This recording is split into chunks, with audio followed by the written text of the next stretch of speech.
हरे कृष्ण।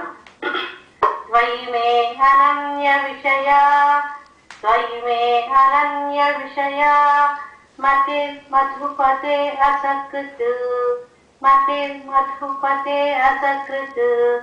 रतिम् उद्वहतात् अद्धा, रतिम् उद्वहतात् अद्धा, गंगे वौघम् उदन्वती, गंगे वौघम् उदन्वती। त्वयि मे अनन्य विषया, मतिर्मधुपते असकृत्। रतिम् उद्वहतात् अद्धा, गंगे वौघम् उदन्वती। त्वयि मे अनन्य विषया, मतिर्मधुपते असकृत्। रतिम् उद्वहतात् अद्धा, Gange वौघम् उदन्वती।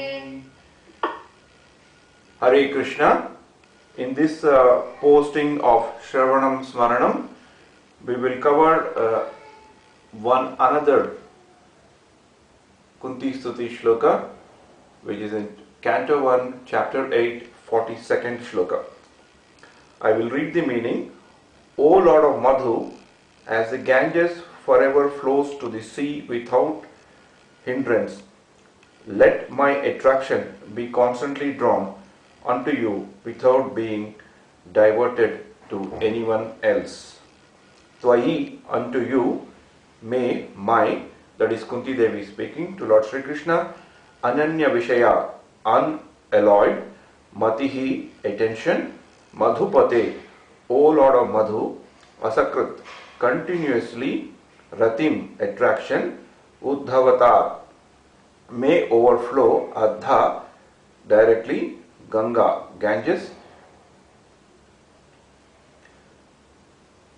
Iva, like, Ogham, flows, Udanvati, down the sea. Twayi me ananya vishaya, matir madhupate asakratu, ratim udvahatat adha, gange vagham udanvati. Hare Krishna.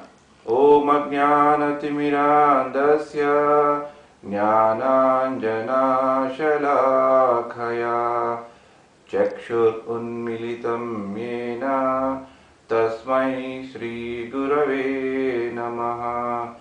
Mukam Karoti Vachalam Pangrum Langayate Girim Yatkrupatamaham Vande Shri Gurum Dinatarinam.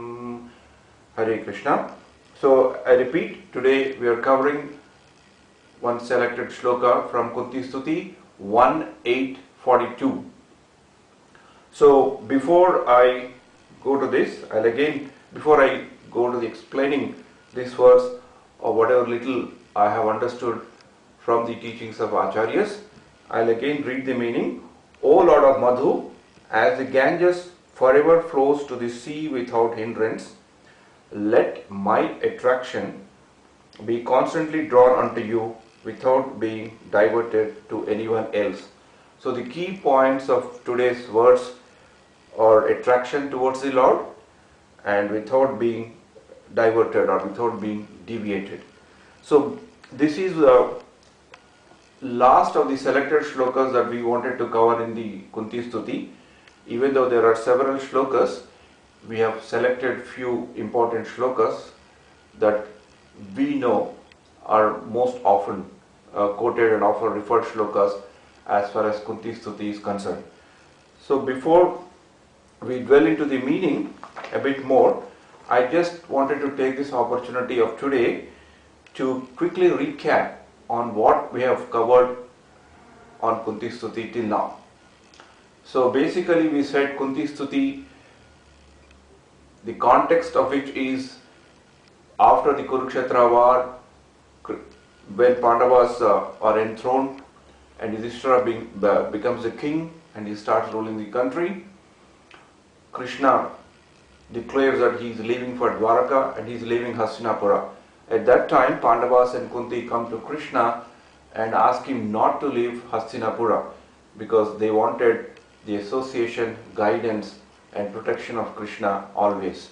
So in a mood of very deep devotion, Kunti Devi being a very good devotee of the Lord and who was dependent on Krishna's mercy and Krishna's protection throughout her life, which was full of difficulties, even though she had everything to be proud of, at the same time, throughout her life there had been so many difficulties, and each and every point of time of difficulty, Krishna has saved them because they had unflinching devotion to Krishna. So Kunti Devi basically comes and prays to Krishna not to go. So in her prayer, several aspects come. One part is the way she very nicely in simple terms glorifies Krishna, tells who Krishna is, reminds herself who Krishna is, and also as an education to all of us, she basically tells how great and how nice and how attractive Krishna is.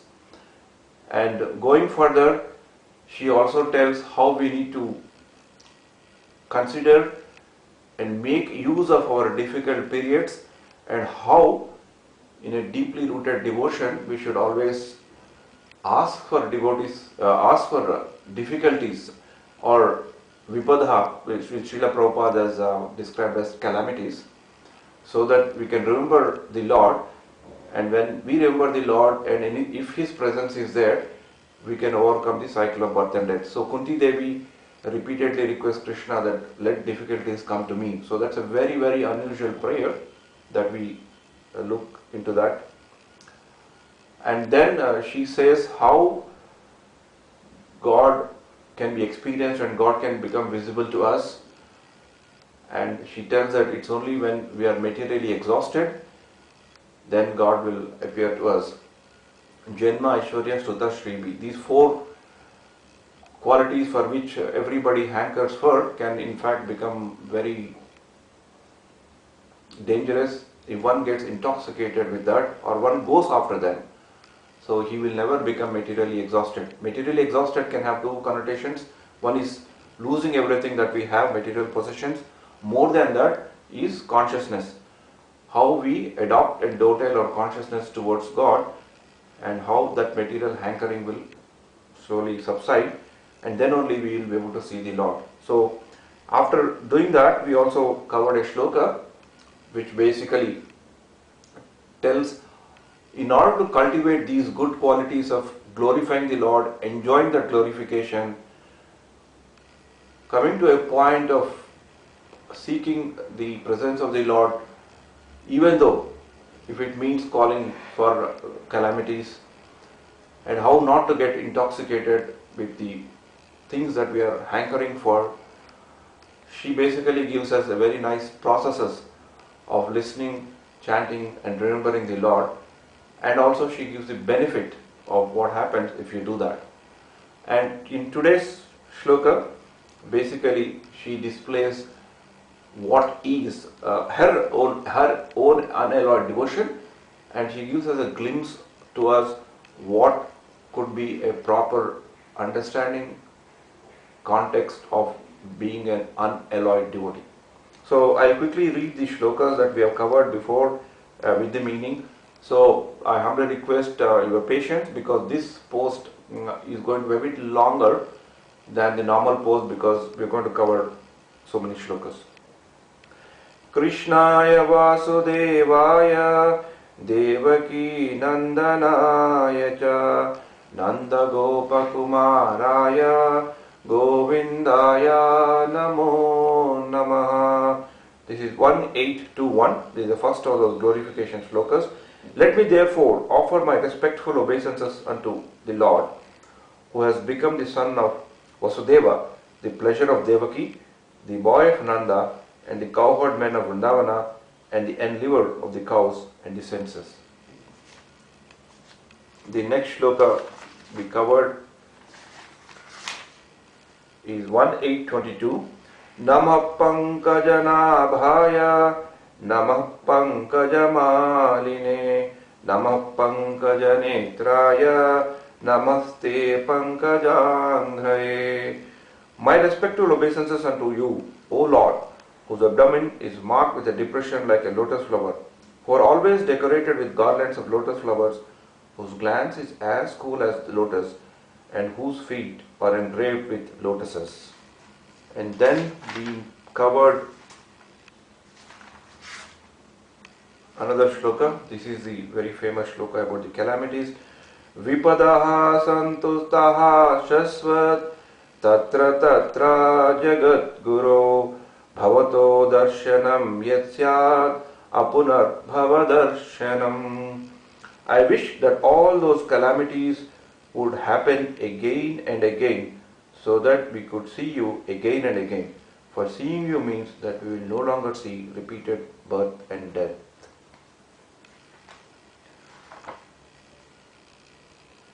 Next shloka that we covered, Janmaishwarya Shruta Shribhir Edhamanapmadhapuman Naivarhati Abhidatum Vai Twamakinchana Gocharam. My Lord, your Lordship can easily be approached, but only by those who are materially exhausted.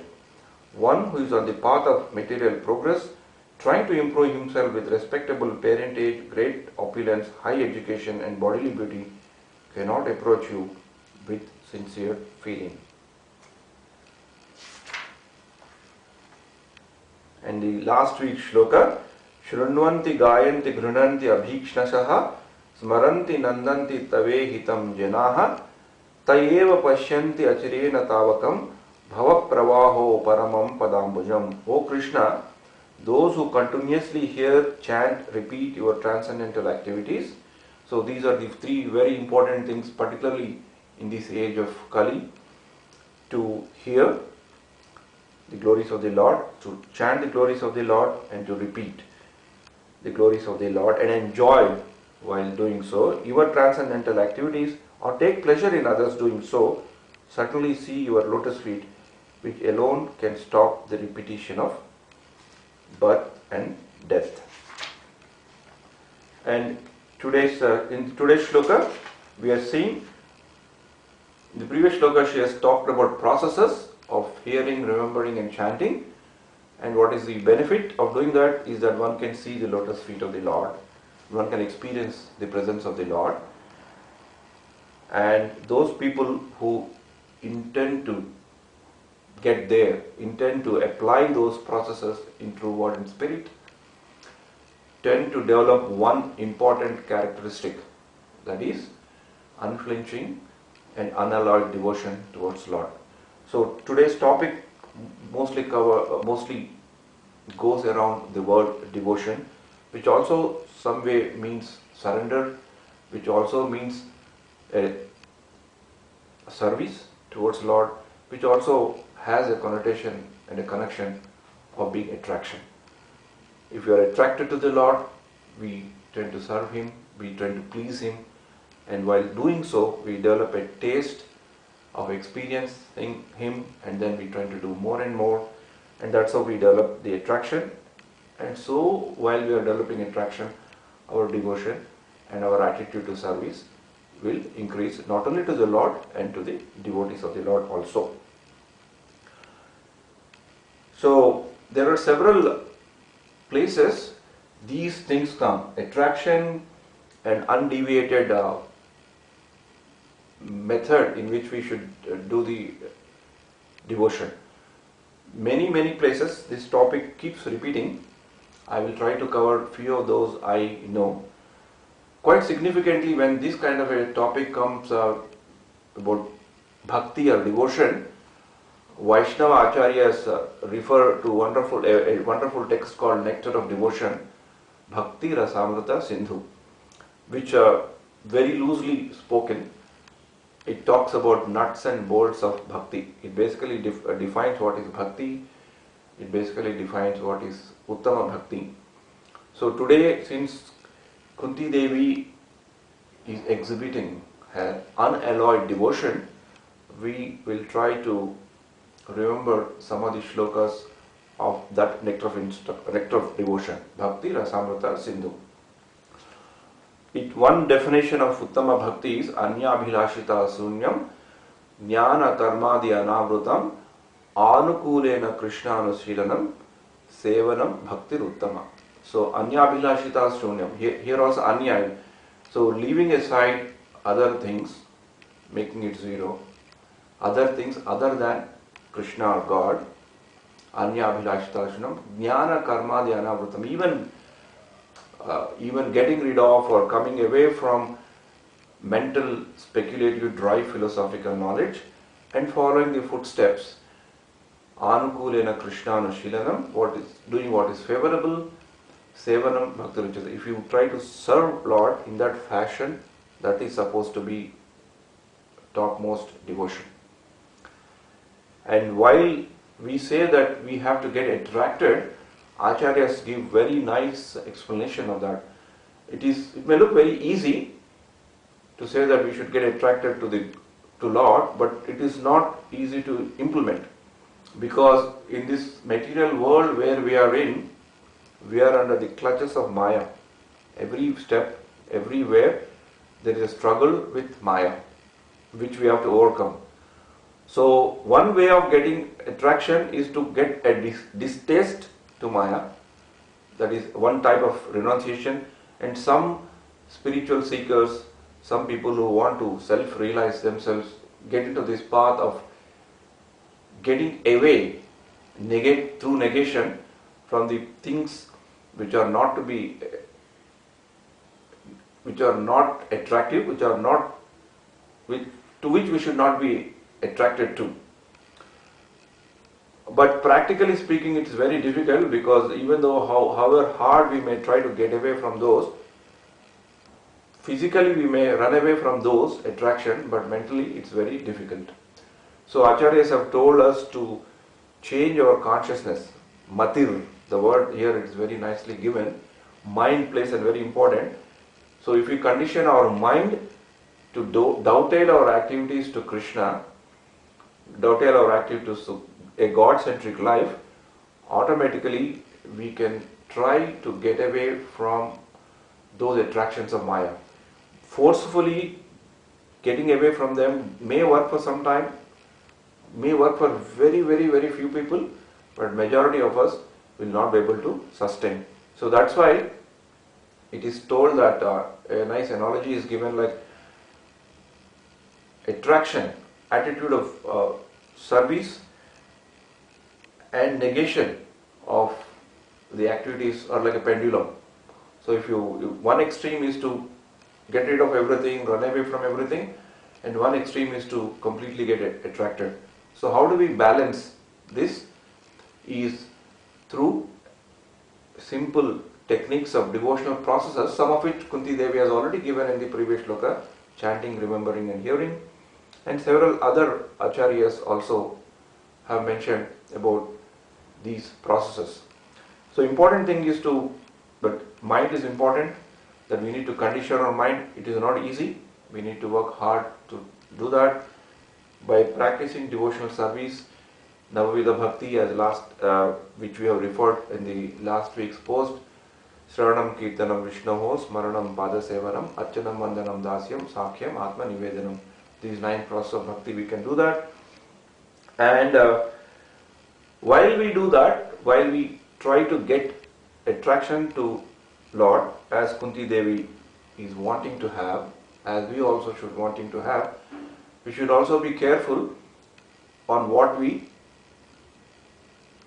neglect or what we reject. That's why Bhakti Rasamrita Sindhu also gives another very important shloka about Yukta Vairagya. There are 2 Vairagyas, Phalgu Vairagya and Yukta Vairagya. Yukta Vairagya is what we need to adopt. Phalgu Vairagya is very artificial renunciation. Anasaktasya Vishayat Yatharhan Upayungyataha Nirbandha Krishna Sambandhe Yukta Vairagya Muchate. So Anasaktasya Vishan, here also Kunti Devi is saying Tvayi me ananya vishaya. So let me not have interest in ananya, other things which are not related, which are not connected to Lord, which are not in relationship with Lord. Same way, anasaktasya vishyan, that is very good. Etarhan upayungyataha. So according to the time, place, circumstance, and according to our arhata, eligibility or capability, we have to do that. How we should do that? Nirbandha Krishna Sambandhe Yukta Vairagya Muchyate. So whatever is to be connected with the Lord, we need to connect, and what is not to be connected, we need to take away. And that is called Yukta Vairagya. That's called actual Vairagya, renunciation. So while living in this material world, while waging the war against Maya, we can still try to do that. This is what are the encouraging words of Acharya for the people who are wanting to go on the path of devotion. So by trying to dovetail and trying to get connected and trying to see everything in relationship with Krishna helps us to move forward in our devotion. So in other places also, these kind of concepts are given. In particularly in Hari Bhakta Vilas, there are 6 types of surrender also are given, which is important for us to remember in this context. Is anukulena sankalpya pratikulena pratikulasya varjanam. Anukulena sankalpa means whatever is favorable to Krishna, whatever is favorable to the Lord, catch it. Pratikulasya pratikula varjanam. So whatever is not favorable, you leave it. And then you remember that Krishna is the one who is the only one who can give us protection, and we need to have that unflinching devotion like Kunti Devi is giving in this shloka. And we should also always see that we are helpless and we are completely under the protection of Krishna, and we should be confident enough that He will wade us through when we are having difficulties. So these are the kind of Sharanagatis that the scriptures tell us. And in Bhagavad Gita also several places the word Ananya comes. We see some of the kids, particularly girl kids, have the name Ananya. It's a very nice word. So whenever we see a girl with the name Ananya, or a girl or a lady or a woman, whoever it is, it's a good opportunity for us to remember Krishna's instruction and Kunti Devi's instruction, because Ananya word keeps coming in different places, in different contexts. In Bhagavad Gita, there are several places this word comes, or indirectly or directly. One particular word which is very often quoted by Acharyas is Ananyas chintayanto mam ye jana paryupasate tesham nityabhijuktanam yoga.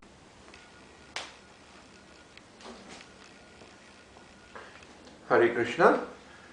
So we were remembering the word Ananya, and we were also talking about the importance of that. So there's a small interruption in the recording because the battery went out, so I have to recharge the battery and I'm restarting this session. So in Bhagavad Gita, chapter 9:22, Krishna is telling Arjuna, Ananyas chintayanto mam ye jana paryupasate tesham nityabhiyuktanam yogakshemam vahamyaham. These are very famous words where Ananya, having no other object, is what is the translation. Krishna is telling, but those who always worship me with exclusive devotion, meditating on my transcendental form, to them I carry what they have, to them I carry what they lack, and I preserve what they have. So this is the importance of worshipping the Lord with exclusive devotion. Similarly, in 8:14 also, a similar shloka comes in Bhagavad Gita. Ananya chetaha satatam yomam smarati nityasah tasyaham sulabha partha nitya yuktasya yoginaha. For those who always remember me without deviation, again Ananya, I am easy to obtain, O son of Pratha, because of this constant engagement in devotional service. So Ananya is linked with attaining the God in an easier manner. So even though it is said it is easier, for conditioned people like us, it may be a bit difficult. So that's why Acharyas have given us 5 limbs of bhakti to start with. These 5 limbs of bhakti is also a topic that we have covered or touch based in the previous posts. Nama Sankirtana, Sadhu Sangha, Bhagavata Shravana, Murti Seva, Mathuravas. Staying in holy place, reading Srimad Bhagavatam, doing a small deity worship at home, and then serving devotees and doing chanting. In the previous shloka, Kunti Devi in processes of bhakti, and what's the benefit she is telling? Chanting, remembering and hearing. So these are the very important things that will help us. And actually in the Padma Purana also, when we see what is known as golden rule of bhakti, where Lord Shiva is telling that always remember Krishna, don't forget Krishna, and all the rules and regulations are nothing but are subservient to these two principles.